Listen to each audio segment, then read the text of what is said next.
Nagpadala ng mensahe kay Cross para umamin, ang iyong mga labi ay napaka-pink, gusto ko sana. Hindi ko inakala na sa susunod na segundo ang aking mortal na kaaway ay lumitaw sa pintuan na nakasuot ng pajama. Pumasok siya, napakapanglaw niya sa akin, at hindi niya nakalimutang tanungin kung matamis ba ako.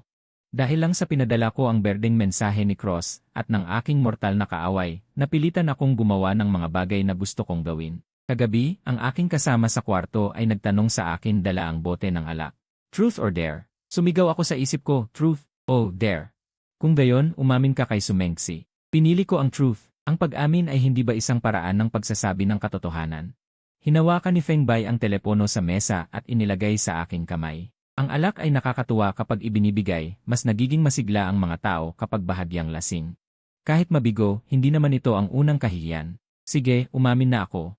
Hehe, kayo talaga ang aking Diyos Ama. Hindi pa ako kailanman umamin ng seryoso sa buong buhay ko. Noong high school, nagsulat lang ako ng isang love letter. Kinopya ko lang ito mula sa internet. Aminado ako na wala akong gaanong romantikong ugali, ngunit mayroon akong napakahusay na kolektor. Sa pagiging aktibo sa internet, sino ang hindi nakakakilala ng ilang mga netizens na may talento? Hindi ba kailangan lang itong kolektahin ng mga mahilig sa pag-ibig? Ito ay parang hawak mo ito, natatakot akong mapabagsak ang iba kapag sinabi ko ito. Bilang isang batikang tao sa internet. Bilang isang tagapagtaguyod ng kultura ng pagkopya at pagdidikit, ang pagkopya at pagdikit ay ang aking pangunahing kasanayan. Ang iyong mga labi ay napaka-pink, gusto ko sana. Pagkatapos ipadala ang mensahe, apat kaming nagsama-sama, pinapanood ang mga salitang nagtatype ng isa't isa. Walang galaw sa loob ng kalahating oras. Hindi niya sinagot ang aking mensahe, hehe, mas nagustuhan ko na. Wala pa ring tugon mula sa kabilang panig. Hindi ba siya karaniwang mahusay na sumasagot sa iyong mga biro? Bakit hindi na siya makasagot ngayon? Kalimutan mo na, huwag magsayang ng oras sa mga babae. Mabilis na kinuha ni Feng Bai ang alak na binili niya sa convenience store mula sa kanyang bag. Nagkasundo kami ngayong araw na magkaroon ng cocktail challenge. Bawat isa ay maaari lamang maglagay ng 2 sangkap. Bawal magdagdag ng lihim na sangkap. Hindi umiinom si Bien Fan, kaya hindi rin siya makakapagdagdag. Ilalagay ko ang aking telepono dito sa susunod. Si Feng Bai, Chu Feng, at ako ay ikot sa paglalagay ng mga sangkap. Pagkatapos ilagay, 3 kaming napaisip sa harapan ng garapon ng alak. Bakit medyo masama? Ano ang inyong nilagay? Itinanong ni Feng Bai na may nakakalason na amoy mula sa garapon ng alak. Naglagay lang ako ng Baileys at gin. Siguradong pareho kayong naglagay ng alak. Ayoko pang mamatay. Naglagay lang ako ng lemon juice at pomelo extract. Si Feng Bai ay umamin din hindi katakataka na gustong-gusto niya ang kuneho. Sina Chu Feng at ako ay maaari lamang ngumiti ng mahina. Tinatanong ko si Feng Bai kung ano ang kanyang nilagay. Gin at Idi Divai. Hindi ko kayo hahayaang umuwi na malinaw ang isip. Maya-maya, kami ni Chu Feng ay nahilo at nagwala. Sumasayaw at tumatalon sa ini, isa ay hawak ang mikropono sa harap ng kanyang ilong. Ang isa naman ay yumakap sa basurahan at sumisigaw ng Sumengsi. Si Feng Bai ay mas magaling uminom. Bagaman hindi siya nalasing, hindi na rin siya makalakad ng tuwid. Hindi kami mapigilan ng 3, kahit na nagingit-ngit siya at tumakbo, sumisigaw. Ngunit walang nakikinig sa kanya. Natalo siya sa rock paper scissors, at may tungkulin siyang hilahin kami pabalik. Sa pagtatapos ng pag-inom, namamanhid na ang aking bibig, hindi ko na makilala ang alak o tubig. Sa aking pagkalito, bumukas ang pinto ng private room, at 5 na magkakaparehong magagandang babae ang nagbaris sa harap ko, parang ang video ni Zed ng League of Legends. Ngunit umuga sila at naging 3, at sa huli ay 1 na lang ang natira. Natakot ako na mawala rin ang huli. Sa pagkalito, hinawakan ko ang paa ng isa sa mga babae. Sumama siya sa akin, at naglutang siya, nakaluhod sa sofa sa tabi ko. Isang mabangong samyo ang pumasok sa aking ilong. Bakit ka uminom ng marami? Ang iyong tiyan ay puno ng pinaghalong alak at inumin. Nararamdaman kong para akong isang lalagyan na puno ng tubig, at sa tuwing gagalaw ako, babangga ang tubig sa aking lalamunan. Siguro ang alak lang ang nagbibigay ng maling signal sa aking utak. Nagsimulang lumabas ang tubig mula sa aking bibig. Isang babae ang nagdala ng basurahan sa harap ko gamit ang isang kamay. Ang isa pa niyang kamay ay marahang tinatapik ang likod ko. Napakasarap. Baili, napakabuti mo. Pakiramdam ko ay halos tapos na akong sumuka. Tumingala ako at ninisyan siya ng malaki, ngunit umiikot ang aking ulo at hindi ko malinaw na nakikita ang kanyang mukha. Wala akong lakas sa aking mga braso at binti. Sumandal na lang ako sa kanya. Alam mo pa ba kung sino ako? Lumapit siya. Kung kaya mong magtanong ng ganyan, tiyak na kilala mo ako. Kilala mo ako at alam mong nandito ako. Kung gayon, si Sumengsi lang yon, di ba? Naman. Kahit hindi mo sinasagot ang mga mensahe ko, dumating ka. Naging asawa ka sana ng binata na ito. Itinaas ko ang kaliwang kamay ko at hinawakan ang kanyang balikat. Bago pa man matapos ang aking sasabihin, naramdaman kong may humawak sa aking baywang at hinila ako sa kanyang yakap. Lasinggo, pag nagising ka na saka tayo mag-usap. Nakayuko ang aking ulo, nakikita ko lang ang kanyang perpektong linya ng panga at ang kanyang puno at pulang mga labi. Hindi ko alam kung anong pumasok sa isip ko, pero paglapit ko ay umupo ako sa kanya. Haha, pasensya na, Sumengsi. Kainin ko sana ang jello pero aksidenteng napunta sa bibig mo. Tingnan mo, ito ay isang paalala. Kakainin ko pa ulit bilang paumanhin ko sayo. Biglang huminto ang kanyang mga hakbang at mas humigpit ang paghawak niya sa aking kamay. Xiao Yang, naputol na ba ito? Nagulat ako at nais kong sumubok ulit, ngunit umiwas siya sa akin gamit ang kanyang ulo. Nawala na talaga ako. Mandarambong, kahit isang halik lang ay hindi pwede. Nanghihina ako at mas lumalalim ang aking antok. Hindi ko na alam kung kailan ako nakatulog. Pagkagising ko, malabo na ang alaala ko kagabi, pero natatandaan ko ang mga pangunahing pangyayari. Habang naghahanda akong magpadala ng mensahe kay Sumengsi, biglang lumapit sa akin si Yefan ng misteryoso, yung kagabi ba, yung childhood friend mo? Nagtaka ako sa tanong niya. Hindi ba si Sumengsi ang dumating kagabi? Gumamit si Yefan ng kanyang mga kamay at paa upang ilarawan sa akin ang mga pangyayari kagabi. Pagkalasing mo kagabi, tumawag si Sumengsi sa'yo sa WeChat. Ako ang sumagot. Nang tanungin kanya kung nasaan ka, sinabi ko sa kanya. Nang dumating siya, nagkadikit kayo at nag-usap-usap. Ang mga mata niya, Diyos ko, nakakainis tingnan parang aso. Paano niya nalaman? Habang mas lalong nagsasalita si Yefan, mas lalo akong natatakot. Nagmamadali kong kinuha ang aking telepono para tingnan kung nagpadala ako ng kakaibang mensahe sa kanya habang lasing. Sa kasamaang palad, matapos ang paulit-ulit kong pag-check, natuklasan ko ang isang katotohanang nakakagulat na parang bagyo. Nagkamali ako sa kanilang dalawa sa WeChat.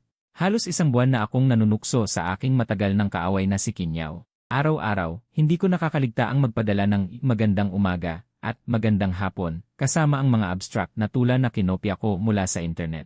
Nag-uulat ako sa kanya ng lahat, mula sa pagkain, pagtulog, pagdumi, at pagdumi. Bakit pareho ang kanilang mga avatar at palayaw? Nagkamali ako, ano ang gagawin ko? Naghalikan kayo. Hindi ako naniniwala na wala siyang gusto sa'yo. Maging tapat ka na lang at makipag-date. Sinabi ni Yefan ang isang malaking ngipin. Hindi nito napapawi ang aking pagdurusa. Nais kong umiyak ngunit walang luha. Hindi ko alam kung naisip ko noon ang aking sirasirang bibig noong nakikipag-usap ako kay Kinyaw. Kung magkakaroon ako ng malapit na pakikipag-ugnayan kay Kinyaw balang araw. Ang pinakamahusay na bibig ay walang kapareha sa mga kasosyo. Si Kinyaw ay ang aking matagal ng kapitbahay at ang anak ng iba sa mga salita ng aking ina. Ako ang halang sa aming komunidad. Palagi kong dinadala ang mga bata sa buong komunidad sa parke ng komunidad upang maglaro. Tuwing tag-init, nagiging makintab ang aming balat na parang oil drum. Hindi rin nakakaunti ang mga reklamo ng ibang magulang sa aking ama. Sa paglipas ng panahon, mas lumalakas ang aking balat. Si Kinyaw ay iba. Sa edad na 8 taon, parang maliit na matanda na siya. Ang kinainisan ng mga matatanda ay hindi siya gumagawa ng kahit ano. Nang lumipat siya sa tapat ng bahay ko, nakita ko siyang maganda kaya palagi ko siyang kinakaladkad para makipaglaro, iniisip na gagawin ko siyang maliit na alalay. Pagkatapos ng lahat, kapag nasa labas ka, may isang magandang maliit na alalay ay talagang kapaki-pakinabang. Ngunit sa tuwing tatawagin ko siyang lumabas para maglaro, lagi siyang malamig at hindi mahilig magsalita. Naisip ko na wala kaming pag-uusapan kaya hindi ko na siya masyadong inaaya. Pagkatapos ay nag-aral kami, magkasama kami sa paaralan ngunit magkaibang klase. Maliban sa paminsan-minsang pagbati kapag pumupunta o umuwi mula sa paaralan, bihira rin kaming magkausap. Noong high school, nasa iisang klase kami. Mas maraming oras siyang ginugol kaysa noong bata pa siya, ngunit parang hindi niya gusto ang anumang ginagawa ko. Kapag naglalaro ako, pinababasa niya ako ng mga libro. Sinulatan ko si Xiao Hua ng liham ng pag-ibig.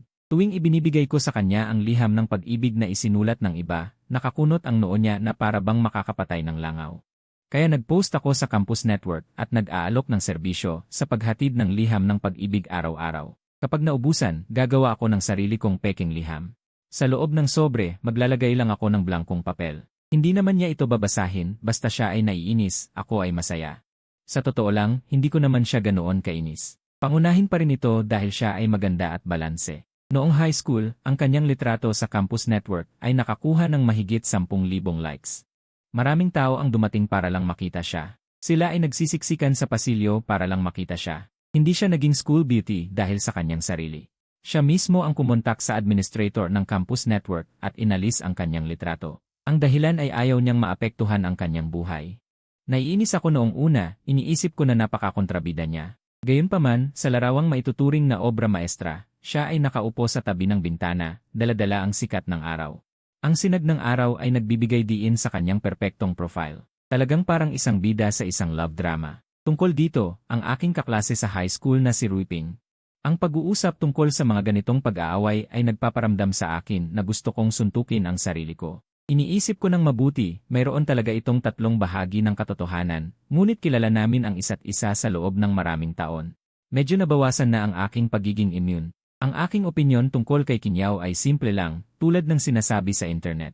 Bakit ang isang magandang babae ay mayroon pa ring bibig? Dahil dito, pagkatapos pumasok sa kolehiyo, ang aking pamantayan sa pagpili ng kasintahan ay kailangan niyang maging maganda at may matamis na bibig. Si Su Mengxi ay ang napakagandang dalaga na aking naging malapit na kaibigan. Maganda siya, palaging nakangiti, at ang kanyang mga libangan ay katulad din ng sa akin.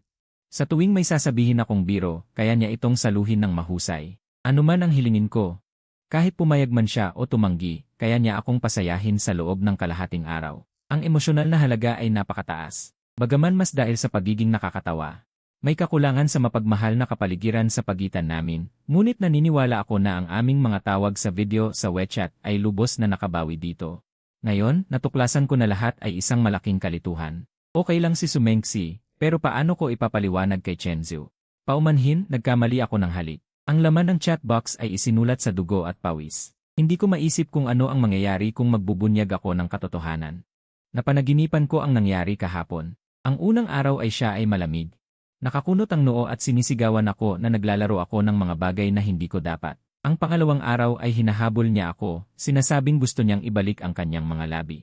Sa loob ng 2 gabi akong pinahirapan niya sa panaginip. Parehong gabi, nagigising ako at hindi na makatulog. Sa pagpupuyat ko, wala na akong lakas para bumangon at pumasok sa klase.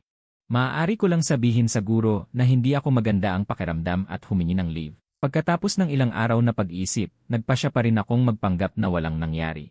Kung hindi siya magtanong, hindi ko sasabihin. Kung magtanong siya, magugulat ako. Sasabihin ko na nawalan ako ng alaala. Hindi pa alam kung sino ang nakinabang kanino. Naisip ko ng husto ang parang ito. Pagkatapos mag-isip, natulog ako ng mahimbing at kumain ng masarap. Masaya akong lumabas. Hindi pa ako nakasinghot ng sariwang hangin ng ilang sandali. Isang bungkos ng hindi kilalang bagay ang nahulog mula sa langit. Halos mawalan ako ng malay. Nakatulog ako ng 2 araw. Pagkagising ko, nasa ospital na ako. Maliban sa sakit ng ulo, okay naman ako. May isang magandang babae na nakaupo sa tabi ng kama ko. Nang makita niyang gising na ako, agad siyang pumindot sa call button. Matagal ko siyang tinitigan. Sa huli, siya na ang nagsalita, kakagising mo lang, ipasuri muna kita sa doktor. Sino ka? Nabagsakan ko ba ang mga magulang ko? Tiningnan niya ako na parang kakaiba. Hindi siya nagsalita. Mabuti na lang, mabilis dumating ang doktor at nag-check up sa akin. Matapos magtanong ng ilang beses, umalis na siya. Binigyan ako ng babae ng tubig at isinaksak ang straw sa bibig ko. Medyo mahina ka pa, nag-aalala ako na baka hindi mo kaya umuwi ka na muna. Sasabihin ko sa kanya na gising ka na. Uminom ka muna ng tubig at magpahinga. Pupuntahan ko ang doktor para alamin ang sitwasyon. Pagkasabi niyan, lumabas siya para hanapin ang doktor. Kinuha ko ang cellphone ko mula sa bedside table at binuksan ang group chat ng mga kasama ko sa dormitoryo. Gising na ako. Bakit ako nandito? Pakiramdam ko kagagaling ko lang sa klase, tapos bigla na lang akong nasa ospital. Masakit pa rin ang ulo ko. Agad na nag-reply si Feng Bai. Siguro, nagpapahinga siya habang nasa klase. Gising ka na. Papunta na kami dyan pagkatapos ng klase. Hindi mo naalala. Paglabas mo ng dormitoryo, nabagsakan ka ng parcel na nahulog mula sa itaas. Nagising ka lang pagkatapos ng halos 2 araw. Naabutan ko ang ganitong maliit na tsansa. Hindi ko alam kung malas o swerte. Ano bang pinag-uusapan nyo? Bumalik ang babaeng nagbabantay sa tabi ng kama ko. Mukhang kakaiba ang mukha niya. Hindi mo talaga ako maalala. Tinitigan niya ako, medyo nahihiya ako. Pero hindi ko talaga maalala kung ano ang relasyon namin. Paalala mo naman sa akin. Hindi ko talaga maalala. Kung hindi pa ako nakipag-usap sa mga kasama ko kanina, hindi ko malalaman na nabagsakan pala ako. Hindi siya gumawa ng ingay, nakapamiwang lang siya. Matagal kaming nagkatitigan bago siya dahan-dahang nagsalita. Dapat ba akong magtanong online? Boyfriend na 3 araw na. Pagkatapos, nakalimutan ko agad siya. Ano ang gagawin ko? Seryoso ka ba? Ganun ba tayo? Ituturo ko ang mga daliri ko sa'yo, tapos sa sarili ko. Anong klaseng relasyon? Magsasaka at ahas? Walang utang na loob? Tanga? Kinuha niya ang cellphone niya at ibinuksan ang chat namin para ipakita sa akin. Bukod sa araw-araw na pag-aalala, ang mga asong nakita ko sa tabi ng kalsada, at ang mga problema ng mga kasama ko sa dormitoryo. Nagbabahagi ako ng lahat ng impormasyon tungkol sa mga grado sa pagsusulit. Minsan, nagpapadala ako ng isang pahinang mensahe, at isa-isa niya lang itong sinasagot. Binuksan ko rin ang aking chat at nakita ko ang isang pahina. Ang pangalan niya ay Kinyaw. Ang chat history ay nakatigil sa pahinang nag-confess ako sa kanya. Hindi pa ako nagsasalita at nagsimula na siyang mag-type ulit. Tungkol sa relasyon natin. Nasabi mo ba sa tito mo? Nasabi mo ba sa mga kasama mo sa dormitoryo? Alam kong ako ang may kasalanan. Kaya nagsabi na lang ako ng mga magagandang salita para pakalmahin siya. Sabi nila, ang mga taong nakakalimutan ay madalas na nakakalimutan ang mga taong napakahalaga sa kanila. Nakalimutan kita, ibig sabihin mahalaga ka sa akin. Tiningnan niya ako ng may malalim na kahulugan. Naaalala mo pa ba si Sumengsi? Mukhang kaklasiko. Bakit? Mayroon akong impresyon pero hindi ko rin masyadong maalala. Wala. Hindi na siya nagsalita, tumalikod siya at tumawag. Sinabi niya sa kausap niya na gising na ako, tapos ibinigay sa akin ang telepono. Pagkarinig ko, tatay ko pala. Gusto mo bang kumain? Gagawa ako at dadalhin ko sa'yo. Hindi ako gutom. Nagulat ako kung gaano kakilala ni Kinyaw ang tatay ko. Kung wala akong ginawa, nagmamadali siyang tutulong kung may nangyari sa'yo. Huwag ka nang makipagtalo sa kanya. Girlfriend ko na siya. Normal lang na magmamadali siyang tutulong kung may mangyari sa akin, di ba? Ano ang pinagsasabi mo? Girlfriend mo? Nagulat ang tatay ko na si Kinyaw ang girlfriend mo. Hindi mo alam? Hindi niya alam kung paano niya naging kakilala si Kinyaw. Hehe, ang bata, tahimik pero malalaking bagay ang ginagawa. Kahit binubulyawan niya ako. Pero base sa pagkakaalam ko sa tatay ko, kasalukuyan siyang nasasabi. Bababa na ako, gagawin ko ang masasarap para sa inyong dalawa. Magkita tayo. Bago pa ako makapagsalita, nagputol na ang nasa kabilang linya. Tumingala ako at nakita si Kinyaw na lihim na natatawa sa tabi, mukhang masaya. Hindi pa alam ng tatay ko. Paano ko ba? Nakalimutan kong sabihin sa'yo. Nakatira tayo sa magkatapat na pinto at magkasama tayong lumaki simula pagkabata. Naliwanagan ako. Hindi pala tayo mga childhood sweethearts lang. Inaudible. Pagpasok ni Feng Hui at Chu Feng, napalibutan nila ako at matagal na pinagmasdan ang aking ulo. Ang siglo na ito. Hindi pa ako nababali. Pagkatapos ng ilang kalokohan, parang napansin nila si Kinyaw sa tabi. Pinagbabalatan niya ako ng mansanas. Mukhang maganda ang pag-uusap. Tinapik ni Yefan ang balikat ko, may halong ngisi. Inabot ni Kinyaw ang binalatan niyang mansanas sa akin. Nang tatanggapin ko na, biglang tumunog ang cellphone. Telepono ni Sumengsi. Nang banggitin ni Kinyaw kanina, naalala ko ang taong ito. Naalala ko lang na madalas kaming magkasama sa library. Siguro ay napakagandang kaklase ko. Hindi ko masyadong inisip at sinagot ko ang tawag. Sinabi ng roommate mo na gising ka na. May gusto ka bang kainin? Dadalhin ko para makita ka. Pagkasagot ko, nagsimulang asarin ako ni Yefan sa tabi. Mukhang baluktot. Hindi na maayos ang pakiramdam ko ngayon. Siguro ay makakalabas na ako sa ospital sa loob ng 2 araw. Magkita na lang tayo sa school. Sige, tawagan mo ako kung may kailangan ka. Handa na akong ibaba ang telepono. May nagsalita sa kabilang linya. Tama, nang bumisita ako sa ospital noong araw na yon, ang babaeng iyon sa kwarto mo ay yung uri na sinabi mo dati. Ang tunog ng pagkasira ng baso ay tumunog sa aking tainga, kaya hindi ko narinig ang sinabi ni Sumengsi pagkatapos. Nang ibinaba ni Kinyaw ang kutsilyong pambunga. Nahulog ang baso ng tubig sa nightstand. Hindi mo ba nakita? Lumapit siya sa akin upang tingnan kung may basag na bubog. Kumaway ako ng kamay upang ipahiwatig na okay lang ako. Sa tabi, kinurot niya ang kamay ko sa pag-aalala. Kahit ayoko ring maging mapagmataas. Pero baka siya ang manliligaw ko. Tumingin ako kay Kinyaw, tila inaayos ang mga basag na bubog. Ngunit ang mga mata ay palaging napapatingin. Nasugatan ka ba? Sumigaw si Feng Bei. Tumingin ako at nakita kong ang hintuturo ni Kinyaw ay nahiwa ng bubog. Mabilis kong ibinaba ang telepono at dinampot ang isang tissue para sa kanya. Mayroon ka bang banda? Maliit na sugat lang, huhugasan ko na lang. Binalot ni Kinyaw ang sugat ng bubog ng tissue at itinapon ito. Pagkaalis niya, parang dismayado si Yefan na nakatingin sa akin. Mag-ingat ka naman. Sumagot sa tawag ng kalaban ng girlfriend mo sa harap niya. Paano kung malaman niya? Ang hinala kanina ay napatunayan ng salitang ito. Medyo nalilito lang ang utak ko at nakalimutan ko ang ilang bagay. Sige, mag-date na kayo. Uwi na kami. May klase pa ako sa hapon. Alam kong nababagot ka. Nag-download ako ng ilang pelikula para sa'yo. Tumingin ka na lang. Inabot ni Yefan ang kanyang tablet sa akin. Ang mga kapatid ay nakakaintindi sa akin. Naluha ako sa galak. Sige na, magpagaling ka. Magkita tayo sa school. Dahil nangyari ito sa school at nasugatan ang ulo ko, binigyan ako ng ospital ng isang buwang bakasyon para magpahinga sa bahay. Hindi siya natatakot na mabagot ako sa bahay. Araw-araw pagkatapos ng klase ay hinahanap niya ako. Pinag-iba niya ang mga uri ng paborito kong merienda para sa akin. Pero hindi ko pa rin maalala ang anumang may kinalaman sa kanya. Sinabi sa Baidu na maaari akong bumalik sa mga lugar na napuntahan ko na para buhayin ang alaala ko sa pamamagitan ng mga katulad na eksena. O gumawa ng ilang nakakagulat na bagay, pero nagpapagaling pa rin ako, kaya hindi ko magawa ang mga sobrang nakakagulat na bagay. Pagkatapos mag-isip, tila ang tanging magagawa ko ay manood ng mga nakakatakot na pelikula. Si Kinyaw ay mahigpit sa akin, natatakot akong baka mag-alala siya. Kaya nag-aya ako kina Yefan na manood ng bagong horror movie, May Trapiko sa Daan. Nang makarating kami sa sinehan, 10 minuto na pala ang nakalipas simula nang magsimula. Dahil ayaw naming makaistorbo, pumasok kami sa kadiliman. Nagsisi ako agad pagkatapos ng ilang sandali. Karaniwan, nanonood ako ng mga nakakatakot na pelikula habang nakaupo sa bahay o sa dormitoryo. May ilaw, hindi ito gaanong nakakatakot, pero sa sinehan, madilim. Minsan, nakakaramdam ako ng hangin sa likod ng ulo ko. Minsan, patuloy na umaalog ang upuan. Higit pa sa kaunti ang pagtaas ng takot. Pagkatapos ng kalahating oras, hindi pa masyadong umuusad ang kwento. Nakakita na ako ng malamig na pawis. Biglang lumitaw ang multong babae na may mahabang buhok sa malaking screen. Ang upuan sa ilalim ko ay malakas na umalog. Ang immersion ay nagpahirap sa akin, kaya hinawakan ko ang braso ng upuan. Mainit ito na parang nahawakan ko ang kamay ng ibang tao. Nahihiya akong binawi ang kamay ko. Isang tawa ang narinig mula sa gilid ko. Bakit ka pa nanonood kung takot ka? Lumingon ako para tingnan. Nakakalungkot, napakadilim. Pero sa tinig parang si Sumengsi. Sumengsi, tanong ko. Maayos na ang pakiramdam mo, kaya nanonood ka na ng horror movies. Huwag mo nang sabihin na bago ako at nawalan ako ng alaala. Gusto kong maghanap ng thrill para maaalala ko. Nakalimutan mo ako. Nakalimutan mo pero hindi lahat. Medyo nahihiya ako dahil nahuli mo ako. Hindi ka taka-taka na binabaliwala mo ako kamakailan. Magkakilala ba tayo dati? Sabi mo dati ang tamis ng bibig mo. Itinanong mo kung gusto ko bang tikman.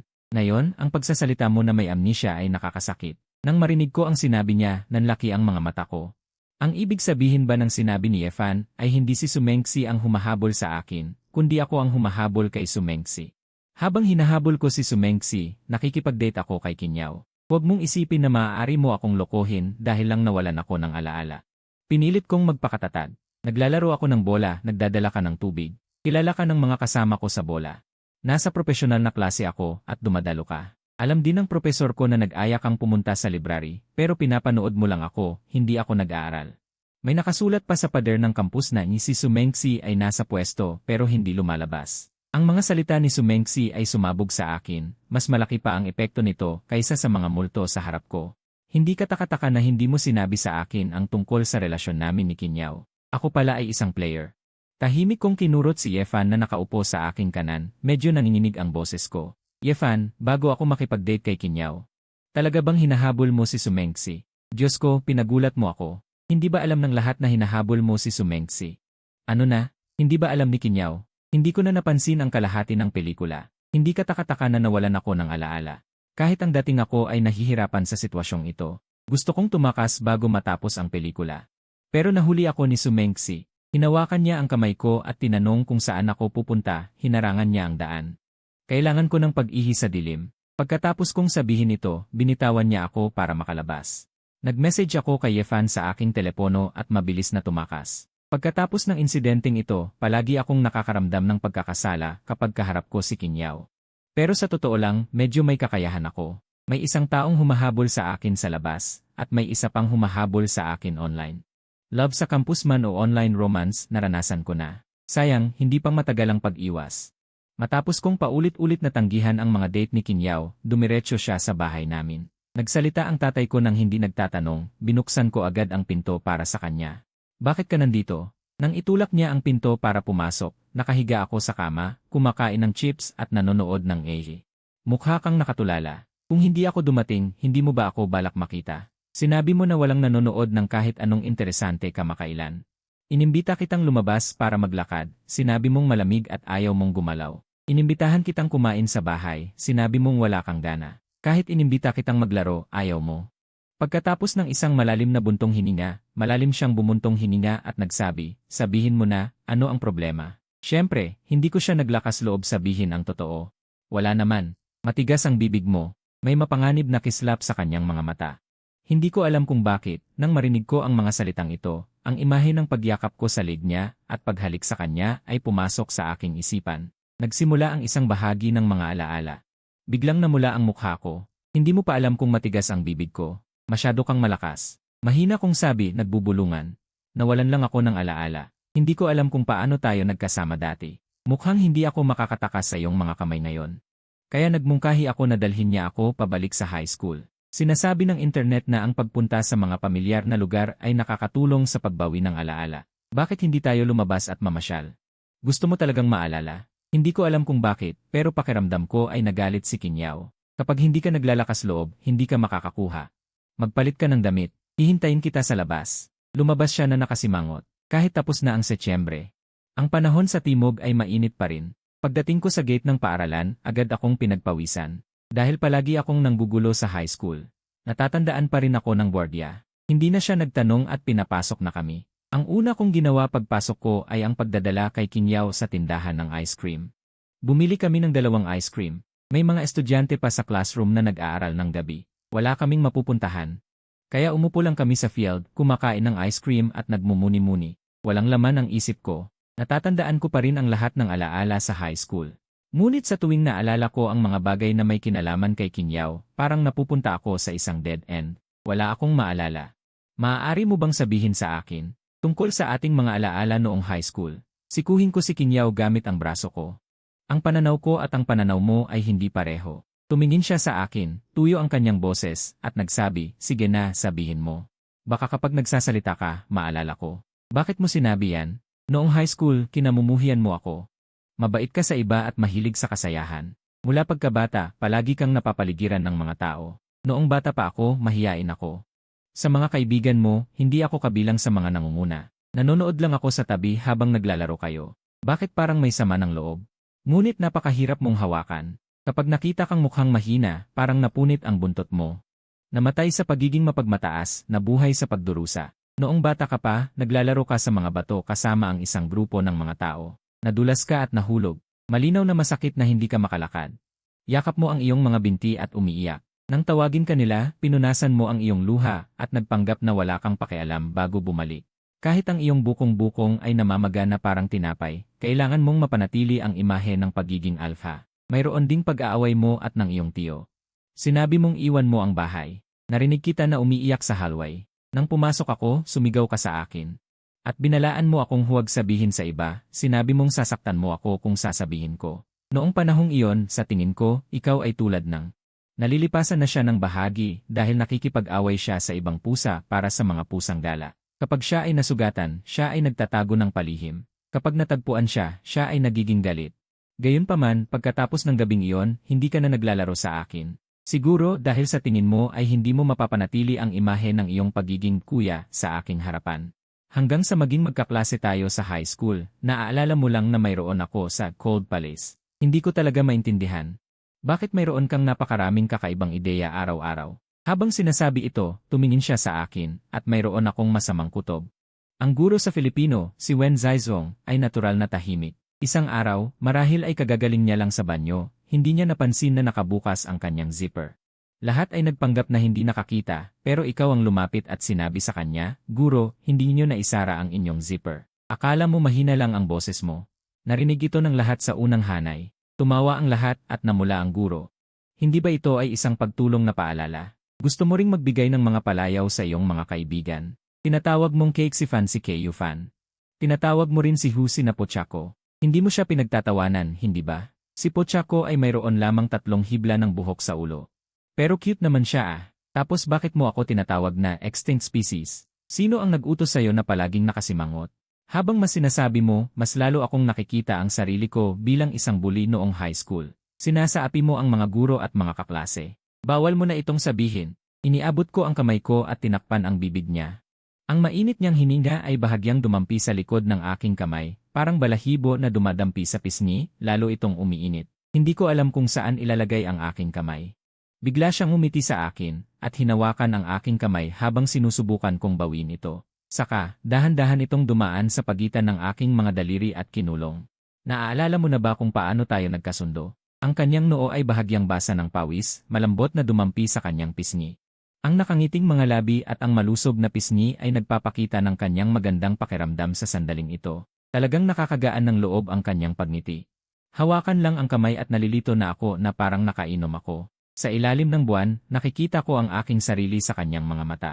Hinawakan niya ang aking kamay at idinampi sa aking pisngi. Bakit ka nahihiya kung hinawakan lang natin ang kamay? Hinawakan niya ang kamay ko at idinampi sa aking pisngi. Bakit ka nahihiya kung hinawakan lang natin ang kamay? Mayroon ka na bang hinahalikan? Gusto mo bang balikan natin? Sa isang salita niya, parang nasunog ako. Ang aking naguguluhang isipan ay, nagsimulang gumala ang mga alaala sa aking isipan. Tama ang sinabi ni Bayansi. Ang mga matang ito ay nakakakita ng napakalalim na pagmamahal. Ang kanyang mukha ay papalapit ng papalapit. Kinakabahan akong pumikit. Sayang, hindi maganda ang panahon. Ang mga puno sa palaruan ay nagkaluskos dahil sa hangin. Sa susunod na sandali, malalaking patak ng ulan ang bumagsak, sinira ang nakaraang kapaligiran. Halos wala na kaming oras para mag-react. Pareho kaming nabasa na parang basang sisiw. Naghanap si Kinyaw ng classroom na may aircon para sa amin upang makasilong sa ulan. Ang kanyang puting damit ay nabasa ng ulan at dumampi sa kanyang katawan. Malabo mong makikita ang kanyang matangkad at kurbadong figura. Gusto ko itong tingnan pero hindi ako makatingin. Pagkatapos ng 2 minutong pakikipaglaban sa sarili, nagpa siya akong tumingin ng lantaran. Ano ang dapat ikahiya sa panonood sa sariling kasintahan? Mukhang napansin din ni Kinyaw ang aking maliliit na kilos. Kung gusto mong tingnan, tingnan mo. Alam kong gusto mo. Ang pakiramdam ng pagiging nahuli ay napakakaiba. Natuwa si Jinya. Ang matagal kong pagganap ng pagiging malungkot ay nasabi mo lang ng basta-basta. Ang aking mga emosyon ay ginagamit mo ngayon. Sobrang saya. Sige na, sabihin mo pa. Karaniwan akong nagsasalita, ngunit ngayon ang aking bibig at utak ay halos. Si Kinyaw ay tumawa sa akin. Bawal na tumawa. Nagmamadali ako. Talaga bang nagmamadali ako? Sige, pigilan ko ang aking hininga. Hanggang sa payagan mo akong tumawa. Nabulunan ako. Saan mo natutunan yan? Mamamatay tao. Payag na akong tumawa. Ayos na. Natutunan ko ito sa internet. Araw-araw kang nagpapadala sa akin. Kailangan ko ring matuto, hindi ba? Ako ay gumagawa ng abstract na nakikipagkumpetensya sa akin. Akala mo madali ang paggawa ng abstract. Kailangan kong bumangon ng alas 6 ng umaga para mag-aral. Sinasaliksik ko ang mga trending na paksa sa internet ng alas 8. Hindi ako nagpapalampas ng anumang trending na paksa hanggang sa mapagkadalubhasaan ko ang paggamit ng iba't ibang mga sikat na bagay. Kailangan din ng malawak na kaalaman, malakas na pag-iisip at mahusay na kakayahang pangwika. Ang totoong abstract ay hindi maaaring ihanda ng maaga gamit ang isang formula. Nakikita mo lang ang aking abstract, ngunit hindi mo nakikita ang pagsisikap na aking ibinuhos. Hindi niya talaga pinapansin ang aking mahabang paliwanag. Isang kamay ang lumabas sa bintana upang sumubok, at ang isa pang kamay ay hinawakan ako. Sige, ikaw ang pinakamahusay. Bumaba na tayo, hindi na tayo makakabalik mamaya. Naglakad kami na magkahawak kamay sa ulan, na parang isang nobela ng kabataan sa paaralan. Patuloy ang pagtibok ng aking puso. Habang tumatakbo kami pauwi, nahihilo pa rin ang aking ulo at mainit ang aking mukha. Hindi ako komportable. Humarap ako sa kanya at sinabi ng seryoso, huwag mo na akong akit pa sa ganito sa susunod. Masyado itong nakaka-excite, hindi ko kaya. Tiningnan niya ako na parang nagtataka at inabot upang hawakan ang aking noo. Hangal, nilalagnat ka. Ang isang buwang bakasyon ay tapos na. Araw-araw pagkatapos ng klase, si Kinyaw ay pumupunta sa akin upang magsaya. Napanood namin ang 10-10 pelikula. Sa mga weekend, pumupunta kami sa amusement park o music festival. Ang bakasyon ay mas nakakapagod kaysa sa pag-aaral. Paminsan-minsan ay nagmemensahe sa akin si Sumengsi at sumasagot ako ngunit laging may pagkasuspetsa. Matagal ko nang pinag-iisipan ito. Sa tingin ko mas mabuting ipaliwanag ko sa kanya ng personal pagkatapos naming bumalik sa paaralan. Pagkatapos ng bakasyon, nag-empeke ako at bumalik sa paaralan. Sa unang araw ng pagbabalik, mayroon kaming klase sa gabi. Nahuli na ako ng maraming aralin kaya sumama ako sa ibang klase. Nang walang yefan, ang klase na ito ay napakahirap. Natapos ang klase ng alas 8:30 kaya lumabas ako sa likurang pinto. Hindi ko inaasahan na paglabas ko ng gusali ng paaralan, nakita ko si Sumengsi na naghihintay sa labas. Nakita niya ako, kumaway at lumapit. Bakit ka narito? Nagtanong ako nang nagtataka. Bukas ay ang final ng badminton tournament. Binibigyan kita ng tiket, hindi ka ba pupunta? Ang mga badminton tournament ni Sumengsi ay hindi kailanman nagkukulang sa mga manonood.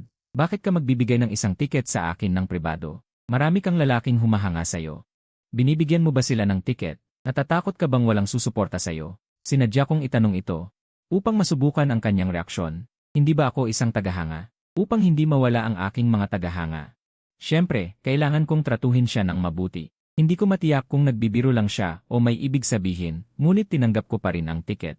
Hindi ako dumalo sa klase sa loob ng isang buwan, kaya marami akong nahuli, at kailangan kong habulin ang aking mga aralin kasama ang iba pang klase.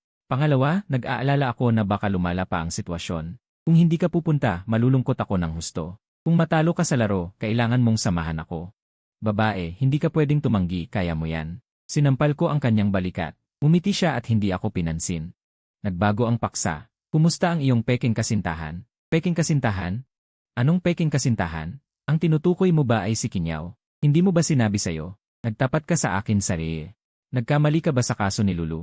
Nakita niyang hindi ako sigurado at nagpatuloy. Pagkatapos mong umalis sa sinehan noong araw na yon, kumain ako kasama ang iyong roommate. Sinabi nila na natalo ka sa isang dare at nagtapat sa akin sarili. Ngunit nagkamali ka ng tatanggap at ipinadala ito sa iyong childhood sweetheart. Ang taong pinagtapatan ay walang alam, ngunit kayo ay nagkataon na nagkasama. Pinagbantaan din ako ng iyong roommate na huwag akong manggulo sa inyo. Nagdusa ako ng ganito, hindi ba't hindi sobra na sabihing isa siyang peking kasintahan? Ang kanyang sinabi ay nagdulot ng pagkabigla sa aking utak. Dati, inakala kong alam ng mga kasama ko sa kwarto ang tungkol sa paborito kong tao, kaya hindi ko naisipang sabihin ang mga bagay na ito sa kanila. Kung totoo ang sinabi niya. Kung gayon ang aking pagkakaroon ng dalawang lihim ay ganap na maipapaliwanag. Dahil mula umpisa, hindi ko naman talaga hinabol ang paborito kong tao. Nagkamali lang ako sa dalawang tao na nagpapalit ng mensahe. Masyadong marami ang impormasyon para maunawaan ko agad. Ang mga pira-pirasong alaala na nabawi ko ay biglang nagbalik sa sandaling ito. Nakaramdam ako ng sakit na parang nagpupumiglas. Medyo hindi ako komportable at gusto kong bumalik at humiga muna. Mag-uusap tayo sa susunod. Sa temperaturang higit sa 33 degree, nakaramdam ako ng lamig. Maputla ang iyong mukha, ihahatid na kita. Nang makita ni Sumengsi na hindi maganda ang aking kalagayan, inabot niya ang kamay upang alalayan ako. Ngunit ang nagkakagulong alaala kasama ang sakit sa aking katawan ay nagpahirap sa akin. Hindi na kailangan. Hindi maganda ang tono ng aking pananalita. Itinulak ko ang kanyang kamay at tumalikod. Habang mas mabilis akong naglalakad, lalo akong naguguluhan. Nais kong dumaan sa maliit na parke upang makabalik sa aking kwarto. Ngunit sa kalagitnaan ng daan, nawala ko ang kontrol sa aking katawan. Naging itim ang aking paningin at tuluyan akong nawalan ng malay. Nang magising ako muli, hindi ko alam kung gaano na ang lumipas. Nakarinig ako ng malakas na tunog ng ringtone ng telepono sa aking tainga. Nais kong hanapin ang telepono, ngunit napansin kong madilim sa aking paningin at hindi ako makakita ng anuman. Sa aking alaala, kahit madilim ang maliit na parke, ang mga ilaw sa daanan ay hindi pinapatay. Mayroon akong masamang hinala. Sa kadiliman, nagkamali akong naghahanap.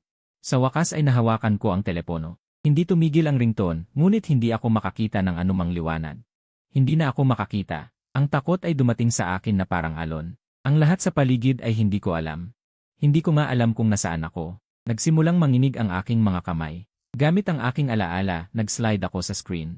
Ngunit parang dahil hindi ko natamaan ang tamang posisyon, napindot ko ang disconnect. Ayoko. Sige na, tumawag ka ulit. Walang tunog sa paligid. Para akong nasa vacuum.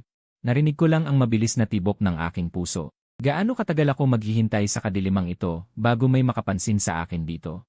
Mabuti na lang, hindi ako naghintay ng matagal. Tumunog ulit ang telepono. Sa pagkakataong ito, maingat kong siniguro ang posisyon. Pagkatapos ay nag-slide ako sa screen. Nakakonekta na ang tawag at narinig ko ang nag-aalalang boses niya. Nasaan ka na, Kinyaw? Hindi ko alam. Siguro nasa maliit na parke ako sa paaralan. Narinig ko ang boses ni Kinyaw. Ang tensyon sa aking mga nerbiyos ay biglang nawala. Para akong taong malapit ng mamatay sa baha na biglang nakahawak sa isang piraso ng lumulutang na kahoy. Ang kalungkutan at takot ay lumala sa sandaling ito. Patuloy na tumulo ang mga luha mula sa aking mga mata. Hindi ako makapagsalita ng buong pangungusap sa loob ng mahabang panahon. Kinyaw, ang aking mga mata, parang hindi na ako makakita. Natatakot ako, bilisan mo. Ang boses sa kabilang linya ay tuloy-tuloy na dumating.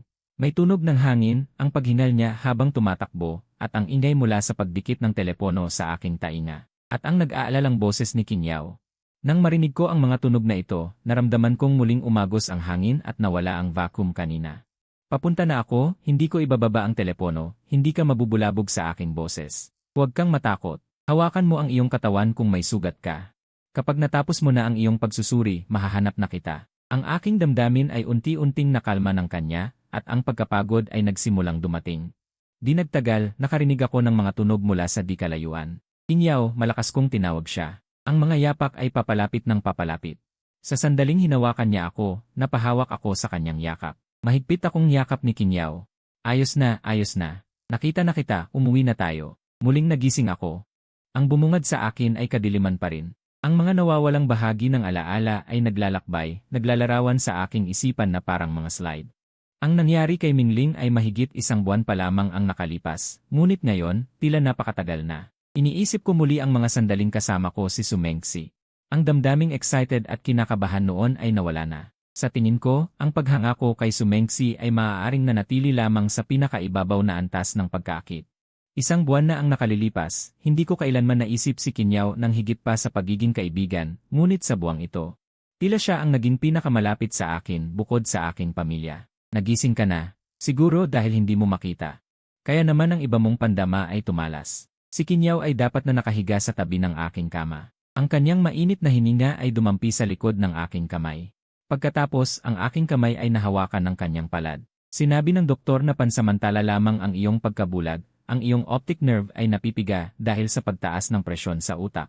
Hanggat sumusunod ka sa paggamot, mabilis mong mababawi ang iyong paningin. Ang sinabi ni Kinyaw ay nagbigay sa akin ng pag-asa. Nang akala ko ay hinatulan na ako ng kamatayan, nagpakita ka ng isang sinag ng pag-asa. Nakakahiya, palagi mo akong nahuhuli kapag may ginagawa akong hindi maganda. Nalungkot ako. Siya ang nakakita sa akin noong ako ay natumba at umiiyak. Siya rin ang nakakita sa akin noong nagtatampo ako mag-isa pagkatapos makipag-away kay Dad.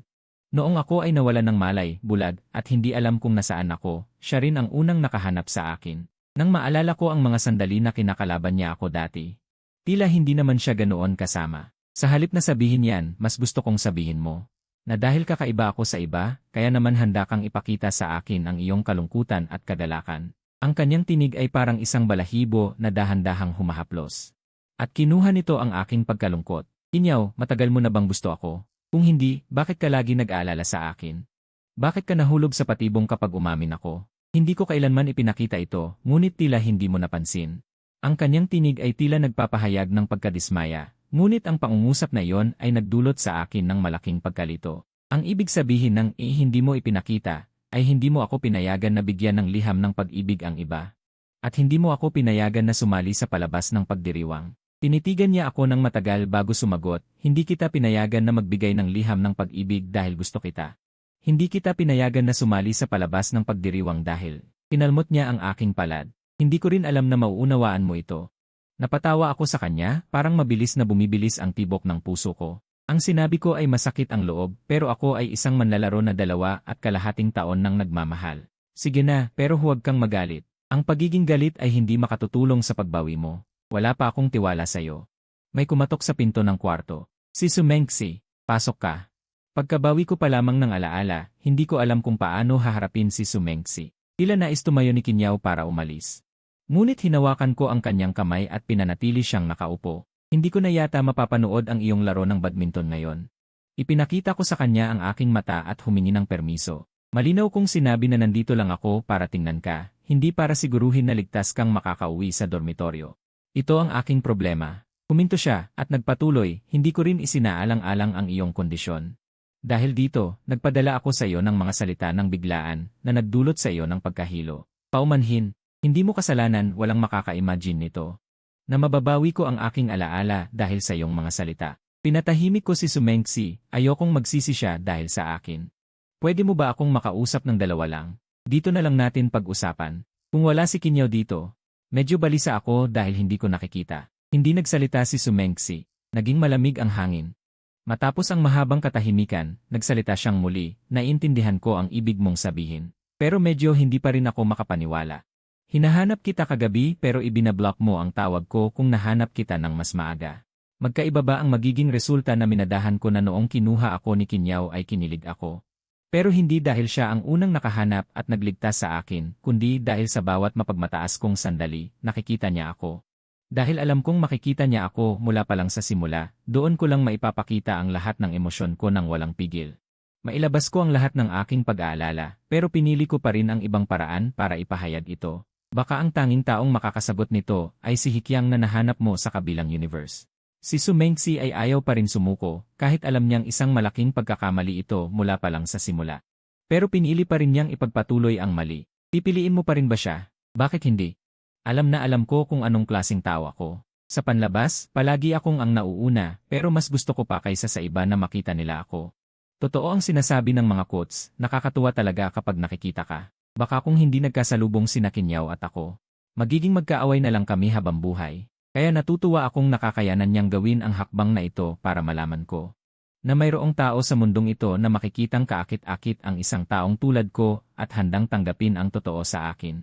Alam na ni Su Mengxi ang sagot ko noon pa man. Sige na, patay na ang puso ni Xuanzhen. Isang karangalan na maging bahagi ng inyong laro. Binabago ng biro ni Su Mengxi ang seryosong kapaligiran. Naisip ko sanang sabihin na magaling siya, at naakit talaga ako noon ng kanyang galing, pero naisip ko na ang kanyang damdamin para sa akin ay walang kondisyon. Siguro ang hindi pagbanggit nito ay ang pinakamahusay. Pagkatapos niyang umalis, niyakap ako ni Kinyaw. Mukhang hindi ako nagkamali sa hakbang na ito. Ang amoy ng kanyang gabi ay hindi naman kakaiba. Maaari ko pang sabihin kung anong brand at anong pabango ito, pero sa sandaling ito, nagbibigay ito ng hindi inaasahang kapayapaan sa aking puso. Sana ay nasabi niya ng mas maaga. Pero maayos na rin naman ngayon. Gustong-gusto ko. Pagkatapos ng isang linggo ng pagpapaospital, gamot at ear drips, unti-unting bumabalik sa normal ang aking lakas. Ang mga araw na hindi ko makita ang aking telepono o tablet ay napakahirap. Kung hindi dahil kay Kinyaw na kasama ko, matutubuan na ako ng lumot sa kwarto. Pero dahil naglaho na ang lahat, kaya ngayon ay mas pinahahalagahan ko ang mga oras na nakikita ko. Matapos maranasan ang amnesia at pagkabulag, nagustuhan ko ang paglalakbay. Si Xiangzhen ay bata pa ngayon. Nakakapaglakad at nakakakita ng malinaw, itinatala ang lahat ng magagandang tanawin sa kanyang isipan, kahit na mawala ang alaala. Maaaring hindi na makakita ang mga mata, pero ang kasiyahan sa kasalukuyan ay totoo. Magkasama kami ni Kinyaw na naglakbay sa malalawak na lugar ng ating bansa. Tumingin sa mga paglubog ng araw, sa mundo, nakita ang araw at buwan, mga bituin, bundok, ilog at dagat. Pagkatapos ng graduation sa kolehiyo, pinag-usapan namin at pinili ang kasal sa pamamagitan ng paglalakbay at nagkaroon ng piging ng pasasalamat kung saan dumalo ang aming mga dating kaibigan, mga kaklase sa high school, at mga kaibigan sa kolehiyo. Dumating din si Su Mengxi kasama ang isang lalaki para patunayan na hindi talaga ganun kasama ang aking gitara. Nahanap ko ang mga lumang video na na-record ko at ipinalabas ito sa piging ng pasasalamat. Hindi ko inaasahan na mapapatawa niya ang lahat. Kita mo, hindi kita niloko. Sinabi ni Kinyaw ang sabi niya. Akala niya ba hindi ko makikita na pinipigilan niya ang kanyang sarili? Tapos ka na. Nakita ko na ang mukhang ito ng maraming beses nitong mga nakaraang taon, kaya nasanay na ako. Nangako ka sa akin. Kung lahat ay tatawanan, papayagan mo akong humiling ng isang bagay. Tuparin mo para sa akin. Medyo nagulat ako, pero umisi pa rin ako at sinabi, talo ako, kaya ko namang maglaro. Sabihin mo na, ano ang gusto mo? Inabot niya ang kamay niya para hawakan ang aking pisngi, tumitig siya sa akin na may napakaseryosong mukha. Sana'y hindi mo na kailangan pang uminom para sabihin ang gusto mong sabihin. Huwag mong hintayin wala ng ibang tao bago mo sabihin ang gusto mong manatili. Manatili kang totoo sa iyong sarili. Hindi ko mailarawan ang nararamdaman ko sa sandaling ito. Marahil kahit ngayon, hindi ko pa rin masasabi ng hayagan ang nasa aking puso. Ngunit sa 10 o 20 taon mula ngayon, hindi ko ito malilimutan. Sa anong ekspresyon sinabi ni Kinyaw ang mga salitang ito sa akin ngayon? Kinyaw, salamat sa paglapit sa akin. Tinuruan mo akong makita ang aking puso.